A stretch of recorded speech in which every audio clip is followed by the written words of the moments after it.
বন্ধুরা, ভিডিওটা শুরু হওয়ার আগে তোমাদেরকে একটা কথা বলি। আজকে অন্য কোনো ভিডিও না, আজকে একটা গল্প বলবো তোমাদেরকে।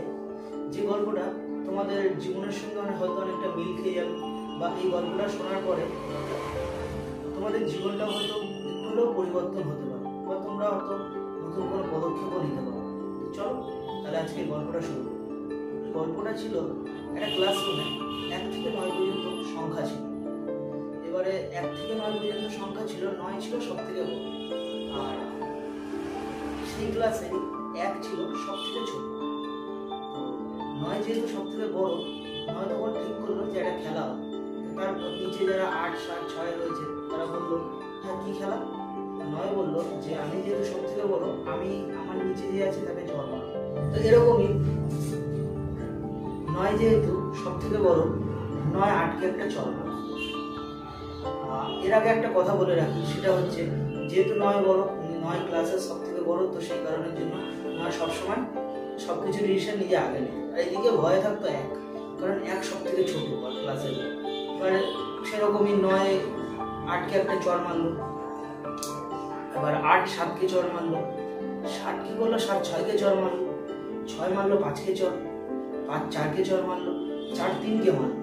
3 2কে চড় মারলো। এবার 2 মারলো 1কে চড়। এবার 1কে যখন 2 চড় মারলো, চড় মারার পরে 1 তো আর কাউকে খুঁজে পাচ্ছে না, মানে 1 জানে যে তারপরে 0 আছে, কিন্তু সে 0কে আর খুঁজে পাওয়া যাচ্ছে। তখন 1 কি করলো? এদিক ওদিক পুরো ক্লাসের মধ্যে খোঁজাখুঁজি করার পরে দেখতে পেল যে একটা ক্লাসে একটা বেঞ্চি একদম কোণার মধ্যে 0 চুপচাপ বসে রয়েছে। 1 জিজ্ঞাসা করলো, কি রে তুই ওখানে চুপচাপ বসে আছিস কেন? 0 বললো, দেখো আমি তো খুব ছোট, আর আমার তো কোনো মূল্যই নেই, আমাকে মেরে কি হবে, আমাকে ছেড়ে দাও। এবারে 1 মনে মনে ভাবলো, হ্যাঁ এই তো ক্লাসের সব থেকে ছোট, একে মেরে কি করবো? এবার যখন 1 তাকে মারেনি, তাহলে তো কিছু করতে হবে। এবারে 1 কি করলো? 0কে না মেরে 0 দিকে হাত বাড়িয়ে দিল। হাত বাড়িয়ে দেওয়ার ফলে কি হলো? 0 তার কাছে চলে আসলো, 0 তার কাছে উঠে আসলো। এবার যখন 1-এর সঙ্গে 0 চলে আসলো, তখন কত হয়ে গেল সংখ্যাটা? 10। এইবার ক্লাসের মধ্যে সব থেকে বড় কে? 10। 9 কিন্তু আর বড় থাকলো।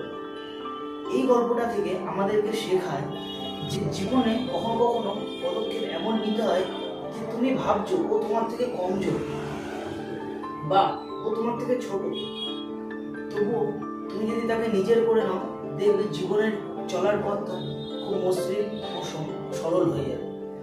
সেরকমই করেছিল 1। 0কে নিয়ে নিল, ক্লাস 10 হয়ে গেল, ক্লাসের মধ্যে সব থেকে বড় একটা সংখ্যা হয়ে গেল। এবার সে যা বলছে তাই হচ্ছে। 9 এখন বড় হলো, থাকলো না ক্লাসে, এদিকে 0 তার প্রাধান্যটা পেলো, 1ও তার প্রাধান্য পেলো। আলটিমেটলি দেখতে গেলে কিন্তু দুজনেই সব থেকে ছোট ছিল। 1 ছিল সব থেকে ছোট, আর 0 তো কোনো মূল্যই ছিল না।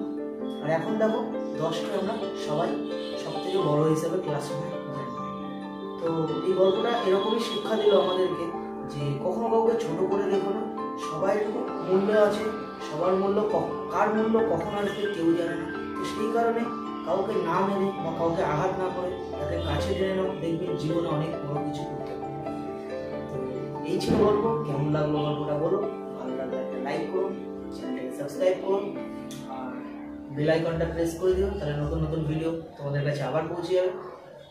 আজকের দিনের মতন আসছি, দেখা হবে পরের দিন নতুন ভিডিওতে।